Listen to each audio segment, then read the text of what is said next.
자, 오늘 우리가 함께 읽은 본문은 역대상 17장입니다. 그 중에서도 오늘 17장 우리 18절 우리 한 절만 우리가 함께 읽었는데요. 그것은 오늘 한 구절의 말씀, 주께서 주의 종을 아시나이다. 주께서 주의 종을 아시나이다 라고 하는 오늘 이 다윗의 고백을 중심으로 해서 함께 말씀을 나누려고 합니다. 주께서 주의 종의 마음을 아십니다. 오늘 다윗이 이 고백을 할 때 다윗의 심정은 어떤 심정으로 지금 이 고백을 하고 있는 것일까? 우리가 생각을 해보려면 무엇보다도 먼저 이 고백 이전에 전후 문맥 전체를 통해서 이 말씀을 살펴봐야 됩니다. 주께서 주의 종을 아시나이다라고 하는 이 고백 바로 이전에 어떤 일이 있었느냐면 하나님께서 다윗과 그리고 그의 가정과 그의 가문 그리고 그의 나라 그리고 그 후손들의 미래의 나라까지 하나님께서 그들을 축복하시는 약속의 메시지를 주셨어요.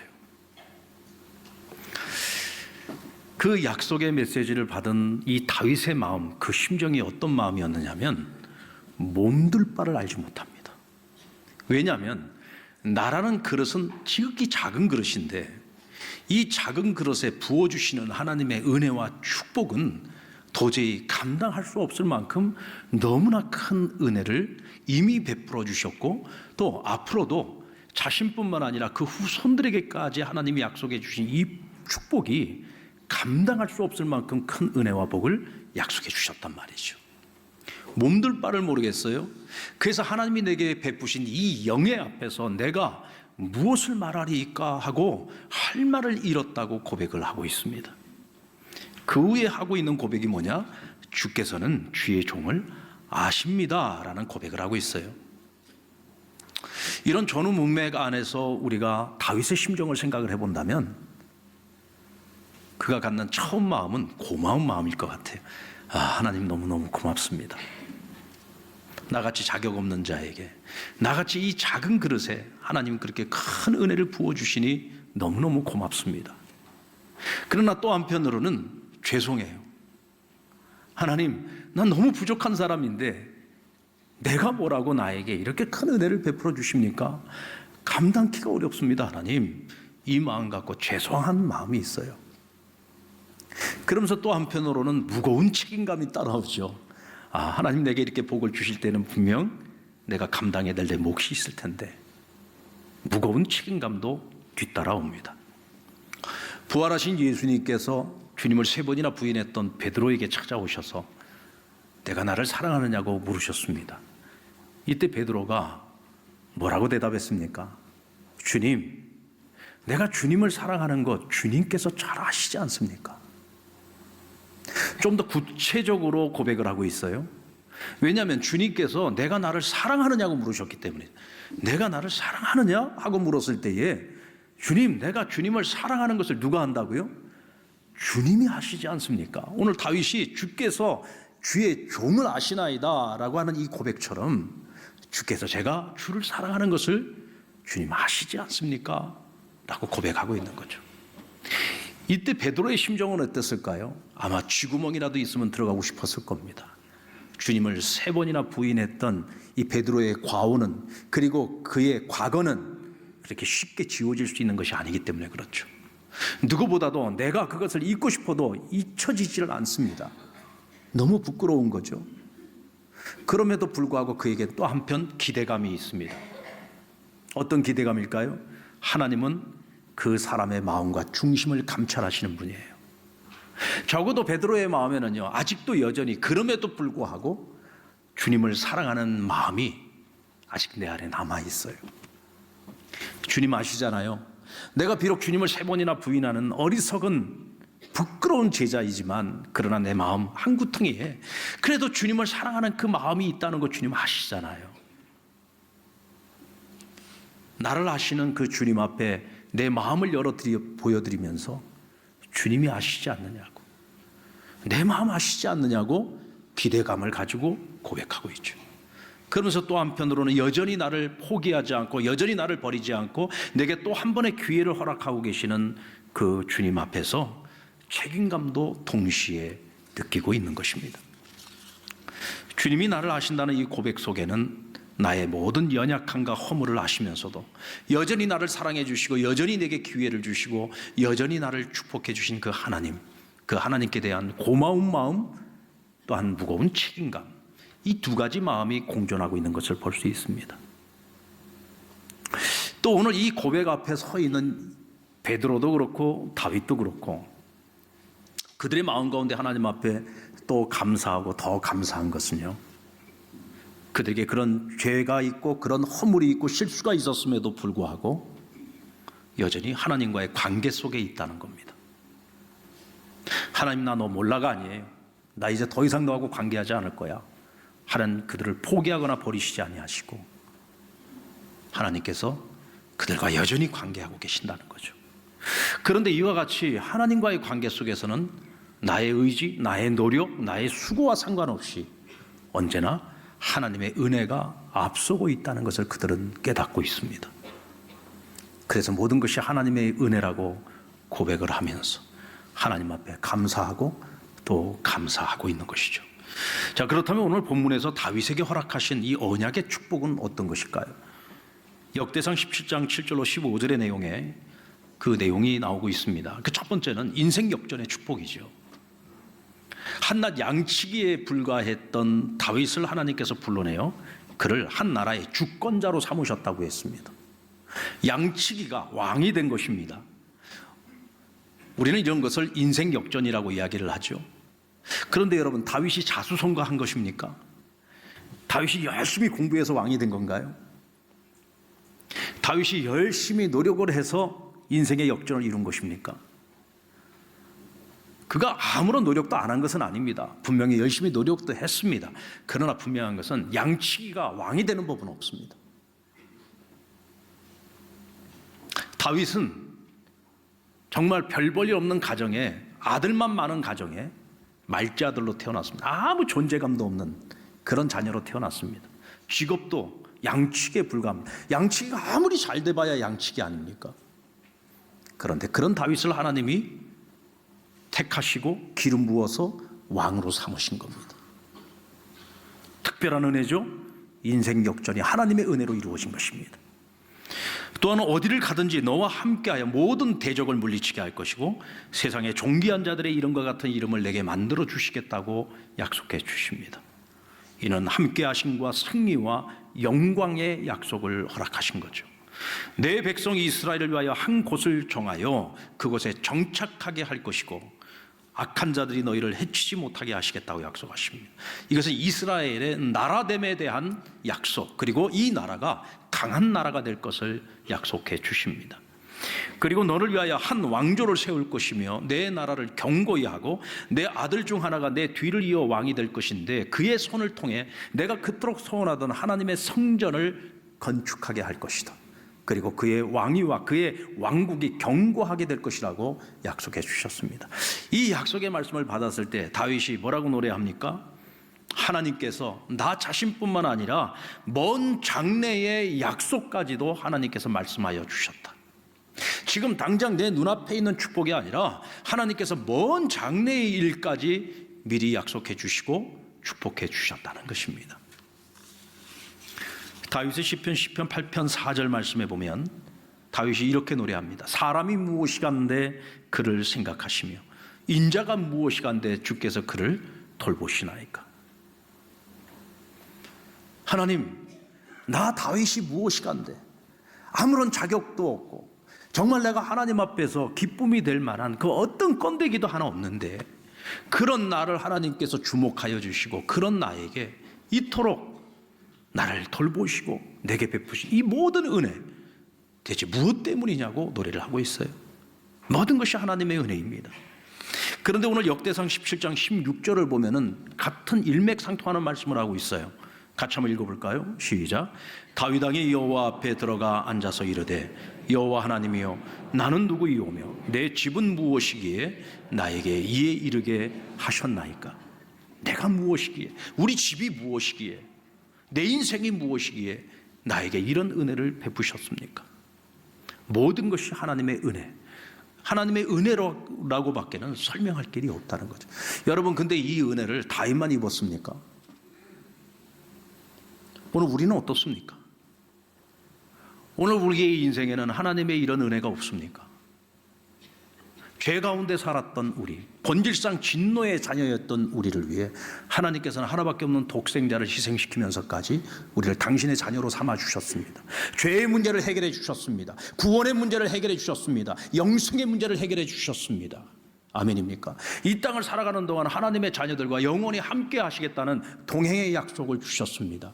죄와 악으로부터 예수 그리스도의 보혈로 우리를 날마다 지켜주시고 성령님을 우리에게 보내주셔서 성령이 우리를 다스리고 성령이 우리를 도우시게 하면서 우리가 이 땅, 이 광야의 길을 걸어갈 때에 승리하는 삶을 약속해 주셨습니다.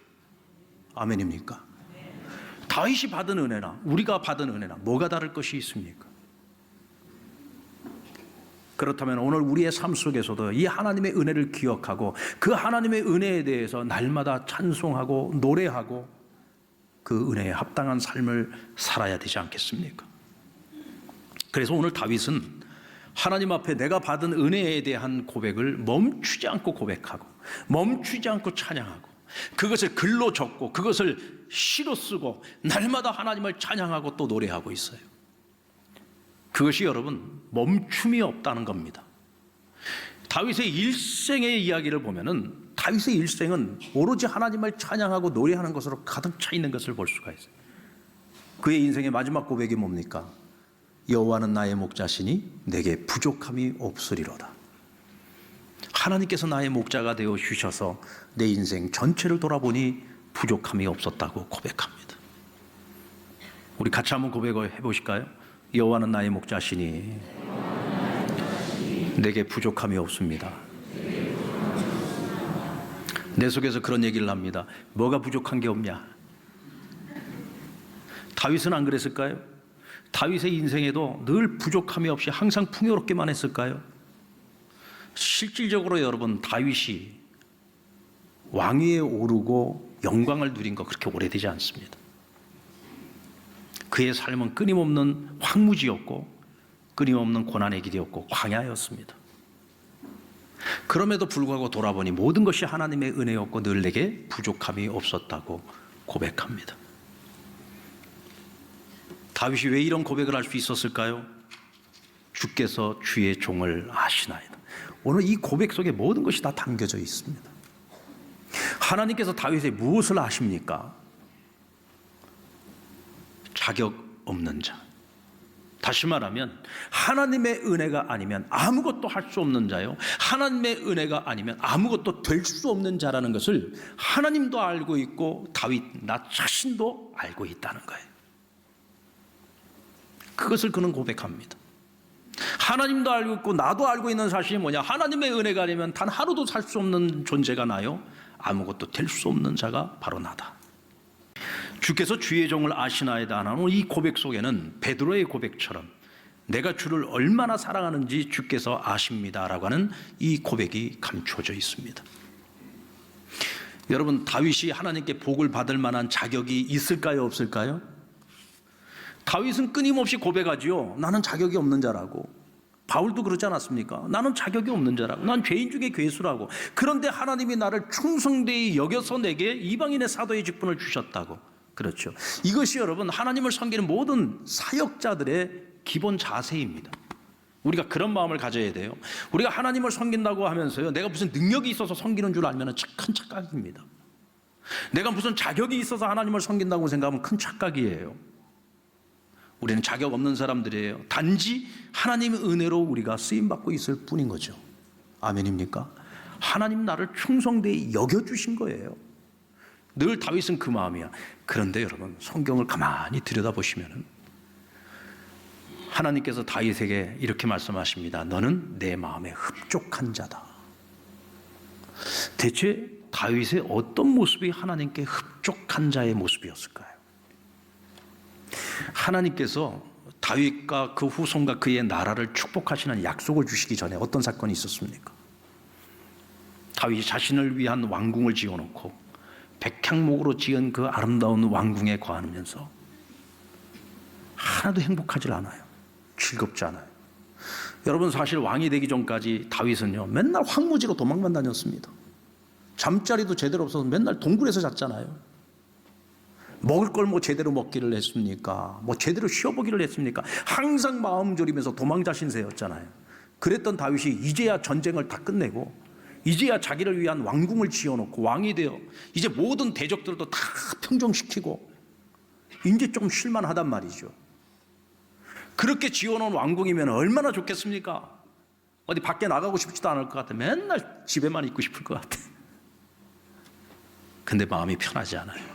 왜? 나는 이렇게 좋은 집에서 살고 있으면서 나의 아버지요, 우리 이스라엘의 진정한 왕 되신 여호와 하나님은 여전히 저 성막에 머물고 계신단 말이에요. 이 성막은 뭐예요? 텐트입니다. 이 허접한 천막에 지금 하나님을 모시고 있는데 내가 어찌 이 백향목, 이 왕궁에서 내가 즐거워할 수 있겠는가? 그러면서 그의 마음에 소원을 갖게 됩니다. 어떤 소원입니까?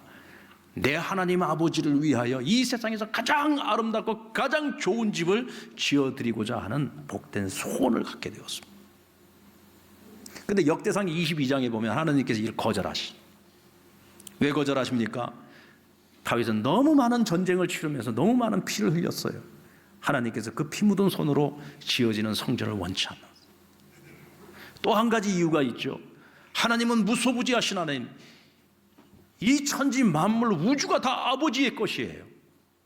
굳이 하나님은 집이 필요 없는 분이에요. 그래서 뭐라고 말씀하셨습니까? 내가 너희에게 언제 나를 위하여 백향목으로 내 집 지어달라고 한 적이 있느냐? 난 집이 필요 없어. 근데 하나님께서 왜 이스라엘 백성들에게 성막을 지으라고 했죠? 이 성막은요, 하나님을 위한 집이 아닙니다.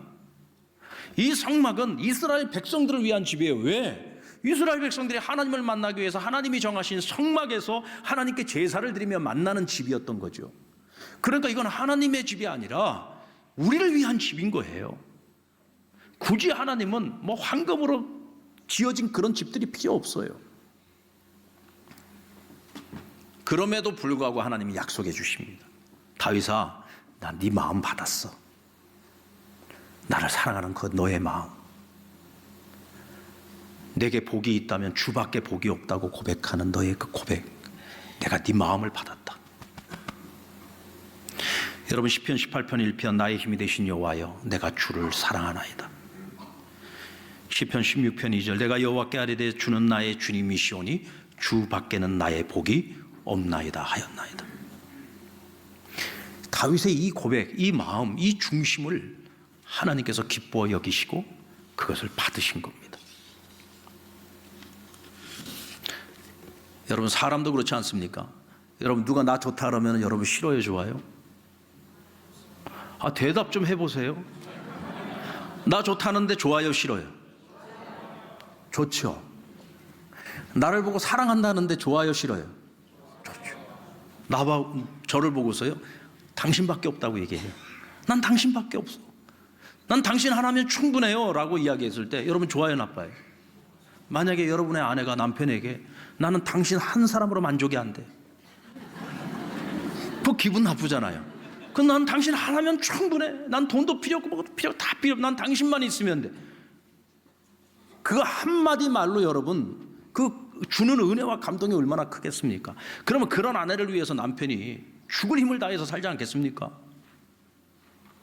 맨날 돈 많이 안 벌어든다고 바가지 긁고 다른 집 남자하고 자꾸 비교나 자꾸 했었고, 그런 아내를 위해서 어느 남편이 죽기 살기로 살겠습니까? 오늘 다윗은요, 입만 열면 하나님 사랑합니다. 하나님을 찬양하고, 입만 열면 하나님 난 당신 한 분이면 족합니다. 그리고 날마다 고백을. 근데 이게 입만 갖고 하는 게 아니에요. 말로만 하는 것이 아니에요. 정말로 그 마음과 중심이 그런 마음을 가지고 있어요. 하나님이 이 다윗을 싫어할 수가 없는 거야. 그래서 하나님이 약속하시기를 하나님이 사랑하는 자에게는 복된 소원을 주신다고 했어요. 그리고 그 소원을 이루시겠다고 약속해 주시죠. 다윗을 보십시오. 이 다윗은요, 사랑꾼이에요. 사랑꾼이에요. 25절 말씀 같이 한번 읽어볼까요? 25절 말씀 시작. 나의 하나님이여, 주께서 종을 위하여 왕조를 세우실 것을 이미 듣게 하였으므로 주의 종이 주 앞에서 이 기도로 간구할 마음이 생겼나이다. 다윗은 여러분 평상시에도 찬송하는 사람, 기도하는 사람입니다. 그런데 지금 기도할 이유를 또 하나를 찾은 거예요. 하나님이 내게 축복의 약속을 주셨어. 이 약속을 주셨으니 내가 또다시 이 약속을 붙들고 기도하겠다는 거예요. 여러분, 사랑꾼의 특징이 뭡니까? 사랑꾼은요, 사랑하는 사람을 계속 더 만나고 싶어서 자꾸 만날 기회를 만들지요. 아침부터 만나가지고 하루 종일 같이 있었는데도 불구하고 또 헤어져서 돌아오는 길에 그 얼굴 또다시 보고 싶어서 가던 발걸음을 돌이켜서 또다시 달려가서 가던 그 발걸음을 멈추게 하고 사랑을 나누죠. 이해가 안 됩니까? 그런 사랑을 해본 적이 없습니까?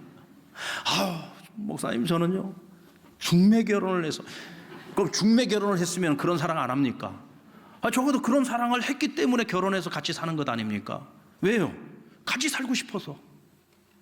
만났다가 헤어지고 싶지 않아. 각자 자기 집에 가서 사는 것이 아니고 함께 살고 싶은 거야.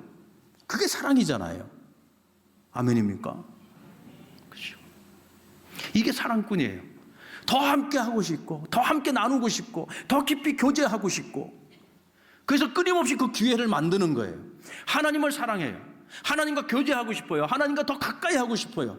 그래서 기도와 간구로 나아가야 되겠는데, 모든 이유를 전부 기도할 이유로 바꾸어서, 하나님을 찬양할 이유로 바꾸어서 끊임없이 하나님을 찾는 거예요. 하나님 만나는 거예요. 하나님과 교제하는 거예요. 다윗은 철저한 사랑꾼이에요. 그래서 저는 이렇게 이름을 붙여봤어요. 다윗은 사랑의 기도꾼이다. 기도의 사랑꾼이다. 멋지지 않습니까? 저는 우리 상남교회 모든 성도들이 기도의 사랑꾼들이 되었으면 좋겠어요. 오늘 이 고백 앞에서 오늘 여러분의 심정은 어떻습니까? 고마운 마음이 앞섭니까? 죄송한 마음이 앞섭니까? 아니면 무거운 책임감만 가득합니까? 그러나 여러분들이 주께서 나를 아신다라고 하는 이 고백을 진정 어린 고백으로 여러분들이 하나님 앞에서 매일매일 고백하면서 살아갈 수 있다고 한다면 하나님께서는 우리를 위해 일하십니다. 우리에게 어떤 약속을 주셨던지 그 약속을 이루시기 위해서 오늘도 하나님 일하십니다. 하나님이 일하실 수 있도록 우리는 우리가 할 일을 하면 됩니다. 우리가 해야 될 일이 무엇인가요? 다윗처럼 잊지 마십시오. 잊지 않기 위해서 노력하십시오. 이를 위해서 감사 노트를 만들고 한번 여러분 매일매일 감사의 일기를 써보고 같이 한번 나눠보십시오. 내가 잊지 않기 위한 노력이 있을 때 우리는 또 다른 하나님의 은혜를 경험하며 살아갈 수 있습니다. 그리고 다윗처럼 기도의 사랑꾼이 되십시오. 어쨌든 여러분 기도할 이유를 찾고 하나님 앞에 기도와 간구로 살아가십시오. 그리고 하나님 앞에서 겸손함으로 도와주고 싶은 사람이 되시길 바랍니다. 도움을 받을 수 있는 그릇이 되시길 바랍니다. 여러분들이 하나님의 은혜와 도움을 먹으면서 살아가고 있다면 이제는 우리도 누군가를 돕는 손길이 될 수 있기를 바랍니다. 그것이 주께서 나를 아시나이다. 오늘 이 고백을 가지고 살아가는 사람이 이 땅을 살아가면서 누릴 수 있는 은혜요 축복인 줄로 믿습니다. 오늘 이 은혜 우리 모두가 함께 누릴 수 있기를 주님의 이름으로 축원합니다.